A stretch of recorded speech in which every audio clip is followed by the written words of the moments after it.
Ecosud, le retour, vous avez aimé cet Eco, vous allez adorer Ecosud avec un premier invité en ce mois de février, c'est Franck Argentin. Merci d'être avec nous. Avec Franck plaisir. Argentin, fondateur, dirigeant de RBC. Vous ne connaissez peut-être pas. Il y a pourtant des boutiques à Montpellier, il y en a à Nîmes, il va nous en dire plus. Mais vous allez ne plus pouvoir ignorer RBC dans quelques mois. En tout cas, si vous fréquentez l'avenue Raymond Dugrand, regardez ces quelques images déjà d'une construction étonnante. Évidemment, on va découvrir ça, on va avoir les explications de Franck Argentin. Ça se passe au début de l'avenue Raymond Dugrand. Et il y a des installations métalliques, des infrastructures métalliques qui laissent augurer de quelque chose de tout à fait étonnant. Franck Argentin, allez, dites-nous-en un petit peu plus. Qu'est-ce qui va se passer avenue Raymond Dugrand à Montpellier ?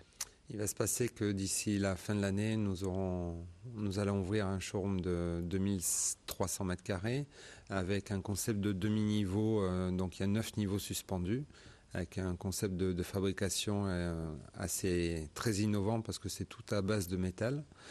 Et donc j'ai pu avoir la chance de confier ce projet à Jean Nouvel qui a accepté.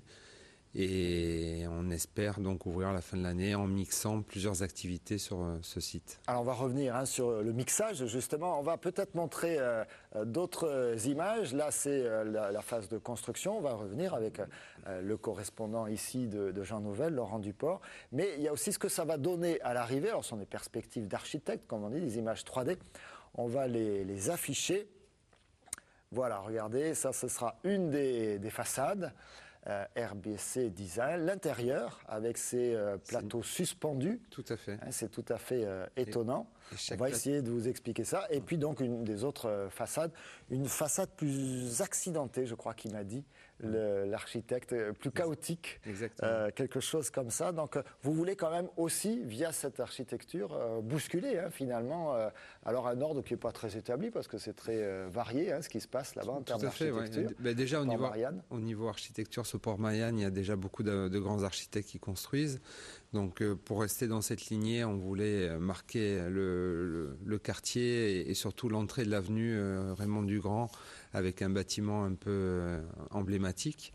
Et donc Jean Nouvel a accepté parce que c'est pas trop la taille de bâtiment qu'il construit, il est plutôt dans des tailles beaucoup plus importantes. Alors Jean Nouvel, pour ceux, alors on vous a pas remontré l'image, mais vous pouvez difficilement l'ignorer, c'est celui qui a conçu l'hôtel de ville, qui est en phase de construction très avancée de l'autre côté du Lez, à quelques centaines de mètres de celui-là. Donc ce sera la mini-mairie en quelque sorte. Voilà, ça va être l'annexe.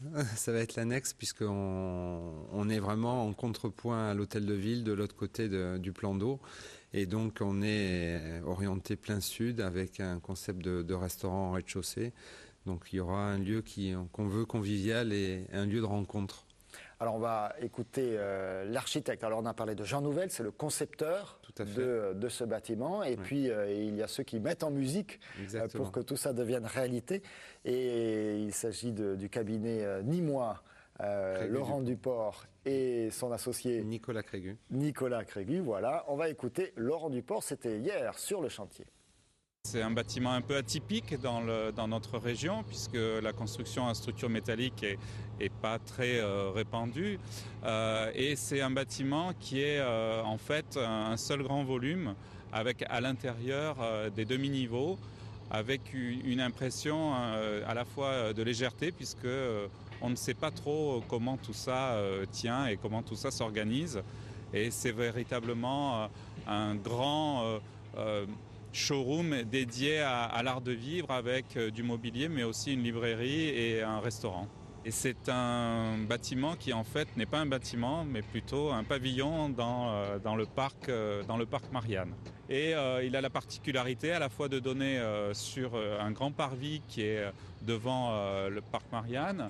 Et puis, il donne aussi sur l'avenue Raymond Dugrand. C'est un des premiers bâtiments de ce côté-ci de l'avenue Raymond Dugrand. Ce qu'on voit ici, ça n'est à peu près que 50% de la structure du bâtiment. Voilà, donc on n'est pas au bout de nos surprises. Non. Le concept, alors bien sûr, le design, on va montrer d'ailleurs quelques objets que vous vendez dans vos boutiques. Il y en a 2 autres à Montpellier. Et on reste pour l'instant sur ce projet. Il y aura du design, mais pas que. Non, l'idée c'était j'ai trouvé l'idée dans les pays nordiques, je ne l'ai pas inventé, hein, donc il y a beaucoup côté Danemark, Allemagne, il y a beaucoup de lieux qui sont sur ce concept store en mixant les activités. Et ça n'a jamais été reproduit ni en France, ni en Italie, ni en Espagne. Donc c'est resté plutôt dans les pays nordiques. Et l'idée, c'est de mixer plusieurs activités sur un même site. Donc c'est de retrouver un restaurant, une librairie, de l'objet, du mobilier, de l'éclairage. Et toutes ces activités, on les retrouvera sur chaque niveau bien défini. Donc comme on a 9 niveaux, on a pratiquement 9 activités différentes pour amener une déambulation dans le site. Alors, la restauration, ce ne sera pas avec n'importe qui, ce sera avec un certain Nicolas Lebec, Exactement. double étoilé lyonnais. Oui. Haute terre de restaurateurs et de cuisiniers étoilés, bien sûr. C'est pas forcément son objectif à Montpellier, de chercher l'étoile. Ce sera plutôt brasserie, c'est ça? Ouais, ce sera un concept brasserie, mais là, pareil, ça a été des rencontres. J'ai eu la chance de rencontrer Jean Nouvel, qui a accepté. Après, j'ai eu la chance de rencontrer Nicolas Lebec,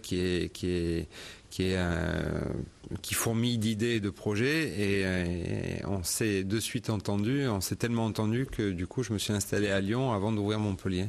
Donc du coup, je l'ai rejoint à Lyon. Avant de parler de Lyon, mais je vois que l'heure passe, on va montrer ces images de Lyon avec votre intégration. Alors, c'est un bâtiment absolument extraordinaire, tout orange, c'est un grand cube orange qui a été conçu là aussi par un des grands architectes stars du moment. Ouais, Jacob et McFarlane, qui sont des grands architectes parisiens, qui font beaucoup de grands projets en ce moment. Et en voyant le bâtiment, en rencontrant Nicolas Lebec et puis en rencontrant le PDG de Cardinal, qui est un grand promoteur lyonnais qui a fait son siège social dans ce bâtiment, j'ai de suite pensé à prendre les mêmes architectes du bâtiment pour faire l'architecture intérieure du lieu. Et on a vu ces images, donc des choix assez radicaux. Alors, précisez, c'est quai de Saône à Lyon. Exactement, donc, c'est entre Rhône et Saône. C'est vraiment sur la presqu'île. D'un côté, on a le Rhône. Il se passe des choses aussi à Lyon, voilà. Donc, si vous avez l'occasion de monter par là-bas. Alors, RBC, c'est à Lyon. On vient de le voir, ça, c'est une implantation récente. C'est à Montpellier. Il y a 2 boutiques. Il y en a une rue Foch et une en contrebas du Pérou. Donc, les images que l'on a vues tout à l'heure. Oui. RBC, c'est combien de personnes aujourd'hui? C'est aujourd'hui 38 personnes sur 6 sites différents. Et d'ici la fin de l'année, on devrait passer autour des 50 avec l'ouverture de Montpellier. Une aventure qui a démarré à Nîmes. Une aventure qui a démarré à Nîmes à l'époque de Jean Bousquet, quand Jean Bousquet était passé maire de Nîmes et qu'il a fait plusieurs choix audacieux au niveau architecture.